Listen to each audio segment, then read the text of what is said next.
છેલ્લા ઘણા સમયથી હાર્ટ એટેકના કિસ્સાઓ વધી રહ્યા છે અને ખાસ કરીને નાની ઉંમરમાં લોકોને હાર્ટ એટેક આવતા મોત થવાના કિસ્સાઓમાં આરોગ્ય વિભાગ પણ ચિંતામાં જોવા મળી રહ્યું છે। સુરતના પુણા વિસ્તારમાં રહેતા 23 વર્ષીય યુવાનને મોડી રાત્રે હાર્ટ એટેક આવ્યો છે। 23 વર્ષીય જય સાવસિયાને હાર્ટ એટેક આવ્યું હતું।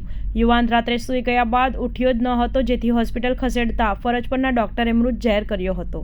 23 વર્ષીય જય ઓનલાઈન વેબસાઇટ ડિઝાઇનિંગનો વ્યવસાય કરતો હતો। યુવાનના મોતને પગલે પરિવાર ભાંગી પડ્યો હતો। મારું નામ ભાવેશભાઈ છે। મારો ભત્રીજો હતો એ એક્સપાયર થઈ ગયો છે। એને હું બીજે રહું, મને ફોન આવ્યો સવારમાં કે જઈને દાખલ કર્યો છે યુનિટીમાં કે, એટલે હું ગયો। પછી સાહેબે એમ કીધું કે એને રાતે એટેક આવી ગયેલો છે। કેટલા વર્ષનો હતો? 23 વર્ષનો હતો। જય ચમનભાઈ એ વેબસાઇટ ડિઝાઇનમાં જોબ કરતો ઘરે।